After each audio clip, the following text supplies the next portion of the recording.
ఆ నిర్ణయానికి మేమందరం కూడా సంతోషిస్తున్నాం.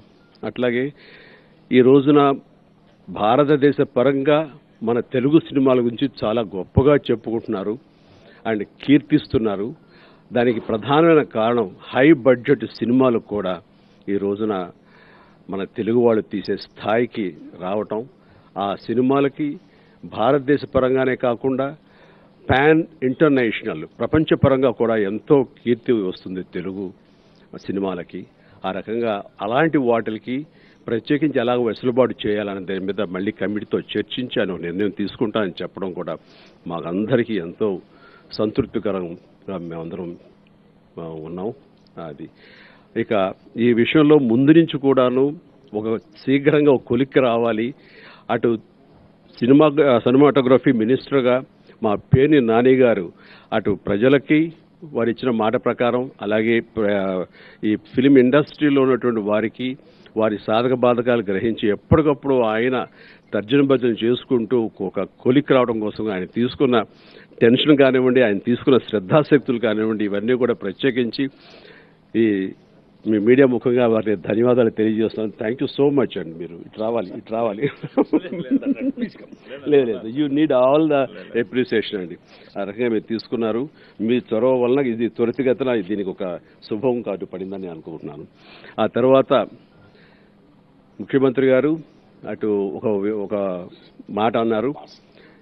అటు తెలంగాణలో ఎలా అయితే చిత్ర పరిశ్రమ అభివృద్ధి చెందిందో అదే విధంగా అదే దారిలో ఇక్కడ ఆంధ్రప్రదేశ్లో కూడా ఈ సినిమా అభివృద్ధి చెందాలి అని వారు చెప్పడం, దానికి కావలసినటువంటి అన్ని అవకాశాలు నేను కలగజేస్తానని ఆయన అనడం అనేది ఎంతోమంది ఔత్సాహికులకు ఆంధ్రప్రదేశ్ నుంచి మరెంతో మంది సినిమా నిర్మాణం చేయాలి అనే వాళ్ళకి అది ఎంతో వెసులుబాటు, ఎంతో ప్రోత్సాహకరంగా ఉంది. అలాంటిది అందమైనటువంటి సిటీ వైజాగ్ని నేను ఆ విధంగా రూపొందించాలనుకుంటున్నాను. ఆ రకంగా షూటింగ్స్కి అన్ని రకాల పరిస్థితులు అక్కడ కొనసాగించాలని అనుకుంటున్నాను. అన్నప్పుడు ఖచ్చితంగా ఉభయ రాష్ట్రాల్లోనూ తెలుగు పరిశ్రమ అభివృద్ధి చెందితే అంతకంటే తెలుగు వాళ్ళగా మనకు కావాల్సింది ఏముంది. అలాగా రెండు రాష్ట్రాల్లోనూ సమంగా ఈ ఇండస్ట్రీ ఎదగాలని, అభివృద్ధి చెందాలని కోరుకుంటూ దానికి సంబంధించి మా వంతు సహకారం ఎప్పుడూ ఉంటుందని వారికి ముందు చెప్పడం జరిగింది. ఇక మీదట ఎప్పుడు ఏ సమస్య వచ్చినా సరే వారి పిలుపు కోసంగా మేము ఉంటాము.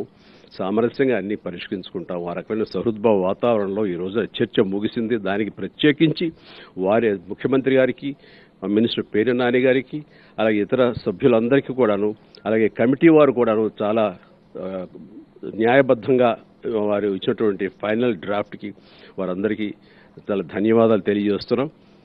హోప్ఫుల్లీ ఈ మంత్ ఎండ్ 3rd వీక్ లోపల జీవో వచ్చే అవకాశాలు ఉన్నాయి. ఎంత త్వరగా వస్తే ఇండస్ట్రీ అంత త్వరగా మరింత ప్రోత్సాహంతో ముందుకెళ్తుంది. Thank you so much. ప్రతి ఒక్కరికి నా హృదయపూర్వక ధన్యవాదాలు తెలియజేస్తున్నాను. జై హింద్.